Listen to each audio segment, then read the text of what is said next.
আসসালামু আলাইকুম, welcome to my channel পেঁয়াজকলি। আমি আজ ওয়াশিং মেশিনে ডিটারজেন্ট ব্যবহার নিয়ে আমার অভিজ্ঞতা শেয়ার করব। আমরা যারা ওয়াশিং মেশিনে ডিটারজেন্ট দিয়ে কাপড় ওয়াশ করি, প্রায় দেখি কাপড়ে ডিটারজেন্ট লেগে থাকে। আমি যেভাবে ডিটারজেন্ট ব্যবহার করি তাতে কাপড়ে একদমই ডিটারজেন্ট লেগে থাকে না, সেটাই আপনাদের সাথে আজ শেয়ার করব।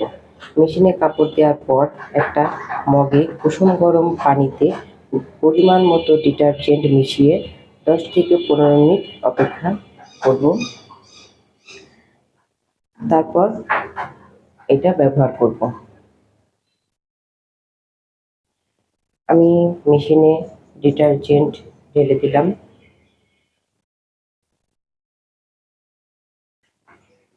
এখন মেশিনের কমান্ডগুলো দিয়ে দিব।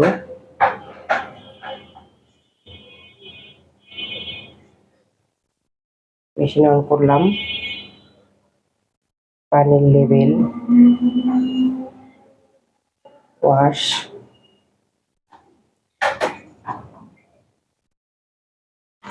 সবকিছু দিয়ে অপেক্ষা করব। আমার সময় লাগবে 45 মিনিটের মতো। ওয়াশ শেষে ফিরে আসলাম। রঙিন কাপড়গুলোতে যদি ডিটারজেন্ট লেগে থাকে তাহলে খুব পরিষ্কার দেখা যায়। দেখুন, আমার কাপড়ে কোনো রকম ডিটারজেন্ট লেগে নাই।